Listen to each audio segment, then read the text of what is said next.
Yo he visto otros presidentes de otros países en estos momentos que se han pronunciado, le han dado, digamos, un mensaje de aliento a la población, han dicho, Ujú. mire, vamos a hacer esto, vamos a hacer lo otro. En el caso de Salvador, pues yo en ese momento no vi nada. Saludos, gentes, y bienvenidos. Vamos a hacer un pequeño breve para conocer un poco cómo enfrentó esta alerta roja las comunidades del Bajo Lema. Es una zona identificada como de alto riesgo. Sin embargo, hay mucha organización comunitaria, pero hemos conocido que no se han hecho trabajos, hay muy poca comunicación institucional y hay una serie de deficiencias que elevaban más el nivel de riesgo y amenaza durante esta temporada. Ahora hemos enfrentado como país un primer ciclo de alerta roja en materia de las lluvias y queremos conocer qué características y qué tipo de condiciones enfrentó el Bajo Lema. Para eso quiero darle la bienvenida a Mario Guevara. Mario Guevara, un liderazgo de las comunidades del Bajo Lempa. Saludos, Mario, y buenas noches. Sí, muy buenas noches y muchas gracias por la oportunidad. Y vamos a referirnos un poquito a cómo sucedió este último evento climatológico. Habíamos hablado, Mario, de una serie de debilidades y limitantes, de poca comunicación institucional, de cero trabajos o muy pocos trabajos que se habían hecho a las bordas y se preveía una situación, digamos, complicada. Ya tuvimos la primera situación que enfrentó el país. ¿Cómo lo enfrentaron ustedes en el Bajo Lempa? ¿Qué características pudiste identificar y qué podemos comentar? Sí, muy bien. Fíjate que en realidad pues fue una situación bastante complicada porque digamos que todo lo que la cantidad de lluvia que tuvimos, pues yo creo que era suficiente como para que tuviéramos un desastre mayor. Afortunadamente, esto se dio en un momento en que el suelo no estaba tan saturado de agua, los ríos tenían espacio en su caudal y eso permitió albergar todo el agua que venía, digamos, producto de la lluvia y también todo lo que deslizó de la parte alta, porque acordate que acá en el Bajo Lempa llega las aguas que caen en la parte alta de El Salvador, incluso la que cae en Honduras. Sí. Entonces, sin embargo, también pudimos notar nosotros que la presa 15 de septiembre todavía no tenía el nivel máximo, por lo mismo, ¿verdad? Porque no habíamos tenido como mucha lluvia y eso permitió almacenar una buena cantidad de agua y por eso no tuvimos desbordamiento del río. Hubieron algunos momentos en los que parecía que se iba a dar el desbordamiento, sobre todo cuando la presa 15 de septiembre evacuó 2.500 metros cúbicos por segundo. Eh, yo creo que las bordas, así como están, el mal estado que están ahora, podrían resistir quizás a unos 3.000, 3.500 metros cúbicos por segundo de descarga que haga la presa. También depende, digamos, que la lluvia no sea tan fuerte y que además no coincida con las mareas altas del mar, ¿verdad? Porque eso confronta con el agua que viene de arriba. Entonces, porque si en una situación dada tenemos descargas arriba de 3.500 metros cúbicos por segundo, así como está la situación de la borda deteriorada, yo podría decir que el desbordamiento del río va a ser inevitable. Y Sí. como consecuencia, pues ya sabemos todo lo demás, ¿verdad? Porque ya lo hemos vivido en otras ocasiones. Eso quizás en materia de por qué nos salvamos, digamos, de una Ujú, inundación mayor. Pero ujú. también es evidente, digamos, que se ve a las autoridades con una desesperanza de querer mostrar apoyo, acompañamiento a las comunidades, y eso nosotros lo veníamos mencionando porque es una visión muy reactiva. Cuando ya está el desastre, entonces llevemos colchonetas, llevemos alimentos, vamos llevemos incluso camiones, llevemos ejércitos, ¿verdad? Que es bueno, o sea, nosotros tampoco estamos diciendo que no se debe reaccionar, pues si ya es lo único que se puede hacer, hay que hacerlo y hay que hacerlo bien. Y en eso yo creo que el gobierno tiene capacidad para reaccionar. Incluso hubo un momento en la noche, por ejemplo, en la comunidad Amando López, que llegó una cantidad de buses, yo podría decir unos 10 buses, con la intención de evacuar a las familias de las comunidades. Entonces nosotros la parte reactiva, yo digo, la vemos bien, o sea, hay capacidad en eso, pero nosotros nos interesa más la parte preventiva y ahí es donde no se ha hecho mayor cosa. Lo que señalábamos en aquella oportunidad que nos diste la entrevista Sí. era que las bordas están en mal estado porque en lo que va de este gobierno no se les ha dado ningún tipo de mantenimiento. Y nosotros no lo decimos con sesgo político, no lo decimos con resentimiento de nada, es una realidad. Y eso se puede evidenciar, lo puede verificar la prensa en el momento que quiera, Ujú, porque ahí están las partes dañadas de la borda. Ahí están los 4,5 kilómetros que hacen falta a la altura de la comunidad Mata de Piña, un poco pegada al bosque Nancuchiná. Nosotros tenemos conocimiento de cómo está esa situación y por eso siempre hemos abogado para que la reacción o sea, la actuación del gobierno sea más preventiva. Para nosotros es muy importante que se atienda de forma preventiva este problema, porque no es una cuestión así sencilla o fácil para las comunidades. O sea, aquí se está hablando también que se ponen en riesgo las vidas humanas, se ponen en riesgo la pérdida de las pocas pertenencias y los cultivos de la familia, y el interés de las comunidades y también el llamado así urgente, ¿verdad? A las autoridades. Estamos negando que actúen de forma reactiva, porque como te digo, cuando ya está el problema, la gente no vaya a tener un problema mayor. Pero siempre nosotros insistimos que la prevención es lo más importante en este caso. Son tres niveles y ahí nos queda uno que es, está el antes, que tú dices es la prevención, importantísimo, la reacción, pero hay también ya el tercer nivel que es la recuperación si es que hay daños. ¿Ha Sí. quedado alguna lesión adicional fuera de lo que ya habíamos hablado la otra vez? ¿Hay algo que en realidad requiera intervención urgente o inmediata? Fíjate que yo creo que es importante, digamos, como ya en un enfoque de gestión de riesgo, que es lo que estás planteando, pues yo creo que esa última parte a nosotros hasta se nos olvida mencionarla porque nunca ha habido una respuesta. Estamos con el Estado, con la tormenta Ida, la tormenta Ágata, con la 12E, y en ningún momento de parte de los gobiernos de turno, no estamos hablando de este gobierno, de los Sí. gobiernos de turno, no tuvimos un acompañamiento en la reactivación de la producción, por ejemplo. ¿Verdad? Siempre fueron las organizaciones, las gestiones de las mismas comunidades, la solidaridad, la cooperación internacional que acompañó y no todo, porque, o sea, la demanda es mucha para la capacidad Ujú, de respuesta que tienen estos casos. Pero de parte del gobierno no ha habido, digamos, en esos momentos una acción positiva. Ahora, en este evento que acaba de pasar, pues muchas familias ya habían perdido, o sea, ya habían sembrado, perdón, sus cultivos. ujú.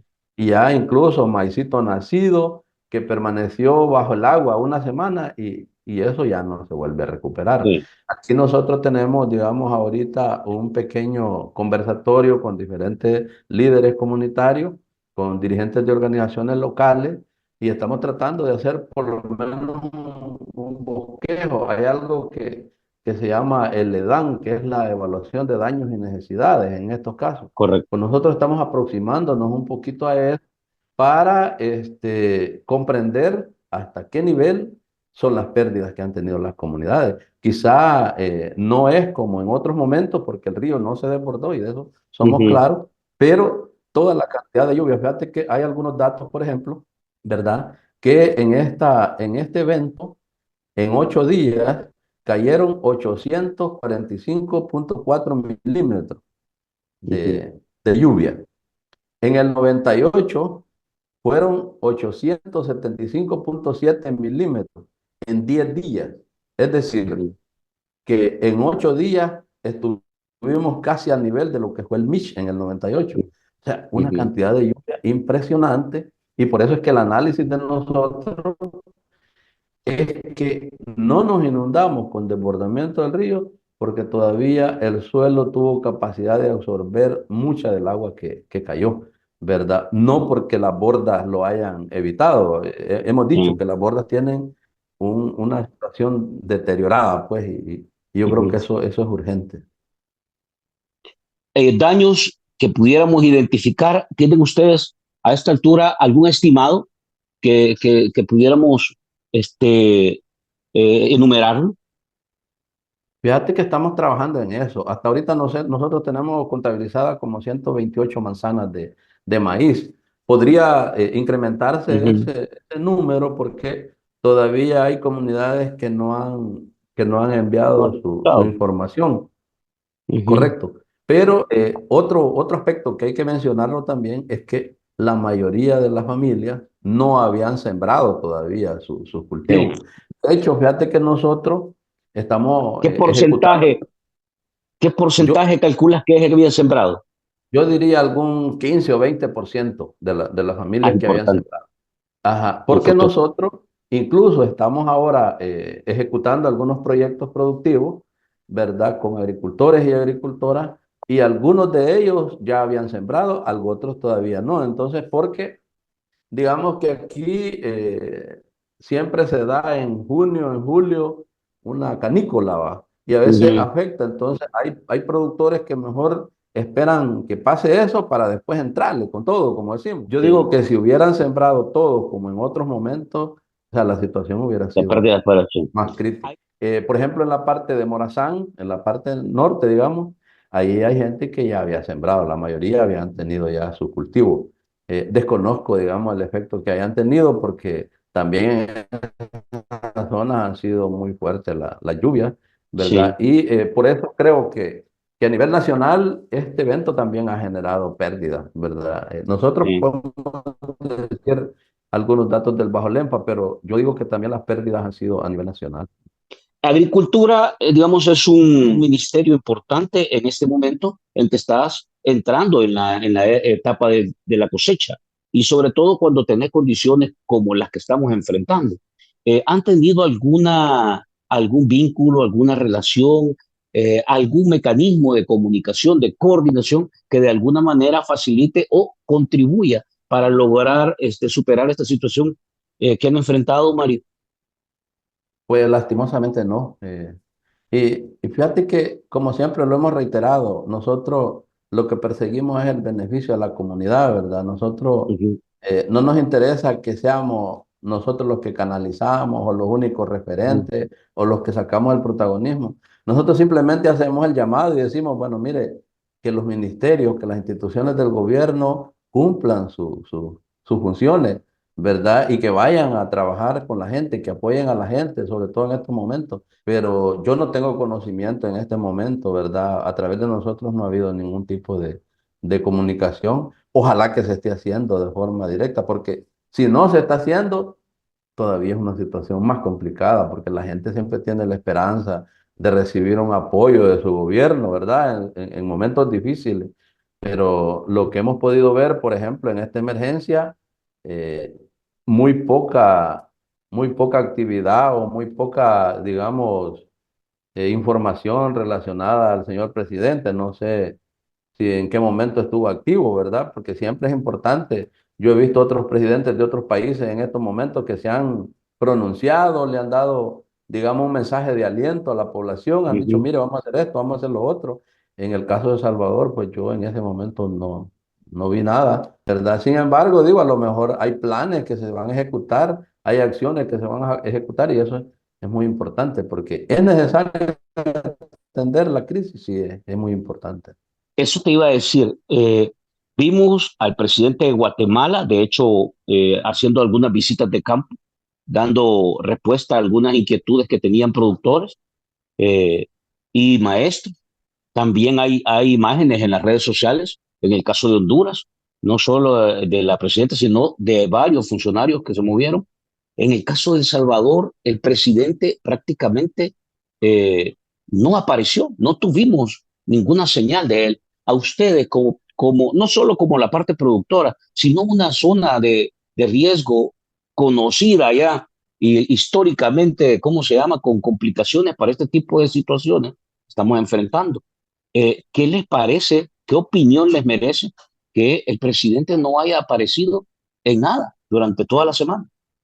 Sí, sí, verdad, es una situación lamentable porque De hecho, las comunidades también tienen esperanza, ¿verdad? En eso, en los programas que se ejecuten, ¿verdad? De parte del gobierno. Y cuando hay ausencia, pues sí, la gente empieza, digamos, a ver que la situación no es tan correcta. Y por decir algo, en El Salvador, del Triángulo Norte, es el país donde tuvimos más fallecidos. Ujú. 19 personas fallecieron en esta tormenta. En Guatemala entiendo que son 10 y en Honduras uno de los Sí, 30 uno. que fallecieron en el Triángulo Norte. Entonces, sí, para mí, pues debería de haber más actividad, más acompañamiento de parte de los funcionarios o de nuestros gobernantes. Aquí en la zona nosotros sí vimos, ¿verdad? Porque hay que decirlo, gente de la CEL, gente de Protección Civil, que acompañó y de la municipalidad incluso, pero creemos nosotros que es importante ver qué es lo que sigue de aquí en adelante, porque no es el único acontecimiento que vamos a tener. Yo creo que Ujú, deberíamos de prepararlos de mejor manera, ¿verdad? Para futuros eventos. Están anunciando, bueno, la comunidad científica está anunciando muchas tormentas, ¿verdad? Y algunas de ellas fuertes. Entonces, y también que van a afectar directamente a nuestra región. Entonces, yo creo que tenemos que ujú, estar preparados y yo haría un llamado en esto. Y eso de los colores políticos, eso, eso es algo que debe sobrar. O sea, no es eso lo que se busca en estos momentos. Lo importante es el ser humano, ¿verdad? Todos los seres vivos, por supuesto, y ujú, tratar la manera de coordinar, de buscar formas de hacerlo lo mejor posible para que la comunidad salga bien librada. O sea, más allá de lo que pueda buscar en réditos electorales, ese tipo de ujú. cosas. Yo creo que es más importante ponerse a trabajar y en función de mejorar la situación de vulnerabilidad que tienen las comunidades. Mario, te quiero hacer una pregunta así muy general, saliéndome de este tema, pero ahora apareció en una portada, en una madera de un periódico, el tema de que se está quitando el subsidio al gas. A ustedes como Bajo Lempa, como comunidad bastante organizada, ¿este tema les afecta? Digamos, el tema del subsidio al gas es un tema que golpea en materia económica, pues, pregunto. Por supuesto, acuérdate que estas pequeñas cosas, porque son pequeñas cosas en realidad, de alguna manera contribuyen a la economía de las familias. Ya tenemos precios altos de la energía, ¿verdad? Tenemos Ujú, precios altos en el transporte. Tenemos, y ahora que se quita el subsidio al gas, pues yo diría que este es un golpe más a la economía de las familias. Un día de estos andaba yo por ahí en un mercado y quise comprar mis libras de frijoles y el precio es de 1,75. ujú, Entonces, en realidad, para una familia que vive de un salario como jornalero, ¿verdad? O aquella persona que vende con su canastito y que a lo mejor gana entre 5 y 10 dólares al día, la situación es muy difícil. En realidad es muy difícil. Y hay otros anuncios, por ejemplo, el incremento al IVA y otro tipo de cosas que se pueden dar en el ujú, futuro. Pues en realidad aquí, como siempre, ¿verdad? Aquí tampoco es cosa de la actualidad, ¿verdad? Incluso cuando hay programas sociales, se ha dicho que es despilfarro, ¿verdad? Cuando hay ujú. programas sociales que benefician a las familias, a las comunidades, se ha dicho que esa es una forma de asistencialismo, que es despilfarro de dinero público, pero hay otras cosas que uno ve que en realidad no le benefician a la gente y son cientos o diría miles de millones de dólares los que se invierten. Entonces yo creo que es muy importante que se mantengan esas cosas que benefician de forma directa a las comunidades, a la familia, pues a la familia, ¿verdad? Y a Salvadoreña. los más jodidos. Claro, a los más jodidos, sí. Mario, te agradezco. Espero que mantengamos comunicación y bueno, no sé si quieres enviar un mensaje a las instituciones o a los titulares. Yo, por lo que te escucho, hubo, digamos, presencia de titulares, de funcionarios de gobierno ahí. Yo creo que también hay que reconocer cuando, por lo Sí, menos claro. como tú decías, en la parte de reacción, en el momento reactivo apareció, digamos, la institucionalidad. Hay que mejorar mucho en materia de prevención y francamente en todo el ejercicio que requiere, digamos, ya la reactivación y la recuperación, que como tú dices, ahí sí estamos a cero. Y yo creo que es importante hacerlo, sobre todo en comunidades que están de riesgo. La lluvia no ha terminado. Sí, yo solamente hacer el mismo llamado, ¿verdad? Que estén siempre de cerca con las comunidades, respondiendo a las demandas de las comunidades, porque la comunidad gestiona, la comunidad propone. Yo tengo conocimiento de la gente en esta zona, cuántas veces le ha dicho a la CEL que es necesario que intervenga en la borda. Sea, yo tengo Ujú, conocimiento de muchas demandas de las comunidades, de las necesidades que hay que resolver. Y eso es importante, digamos, que los funcionarios estén en contacto con la gente, pues, para que puedan atender aquellas cosas que son prioritarias, porque ujú, muchas veces se da de que allá en el escritorio se planifican cosas que no necesariamente era la prioridad que la comunidad tenía, ¿verdad? Entonces, qué bonito es ese vínculo de los funcionarios con su gente para que puedan tomar aquellas acciones que son verdaderamente prioritarias. Y en este caso, pues, siempre abogamos porque el enfoque sea más, más de prevención, más para atender esas cosas que se han descuidado, porque hay que decirlo, pues se han descuidado, ¿verdad? Toda esta ujú, situación de vulnerabilidad que tiene las cuencas bajas, porque tampoco es solo el Bajo Lempa, ya lo hemos ujú, mencionado, ¿verdad? Incluso había noticias de inundaciones en el río Huascorán, ya lo hemos dicho ujú, nosotros. Había sí, noticias de posibles inundaciones en el río Grande de San Miguel, San en Miguel. Chiboa, en el río Paz, allá que linda con Guatemala. Entonces, es una problemática nacional. Por tanto, las Ujú. acciones también tienen que ser planificadas. Y yo digo, planificar significa que estén los presupuestos, ¿verdad? Y que se ejecuten. Correcto, y que se ejecuten. Mm. Bueno, Mario, agradecerte. Saludos a la comunidad y bueno, hay que estar siempre pendientes, Sí. activos y en lo que podamos siempre comunicarnos. No sé si le quieres compartir a la gente la página La de en Comunidades Unidas Facebook, del Bajo Lempa. en Facebook. Bueno, ahí Sí, encuentran todo el mecanismo de coordinación y de organización que tienen las comunidades del Bajo Lempa. Comunidades Unidas del Bajo Lempa, la página de Facebook, para que ustedes puedan ver un poco. Hay imágenes de ahí también del periodo de estos 7 días, de estos ocho sí, días. sí, por supuesto. Ah, pues ahí pueden visitar entonces. Mario, nuevamente te agradezco. Vamos a quedar en comunicación, por supuesto, y esperemos que esta situación no pase a más. Abrazos. Sí. Muchas gracias. Ahí estamos siempre. Listo, excelente con ustedes, gente. Nos quedamos hasta acá y vamos a seguir recogiendo impresiones de qué ha pasado, cómo se ha administrado y qué tipo de gestión se ha tenido en el país en este ciclo de la alerta roja. Abrazos, nos vemos hasta la próxima.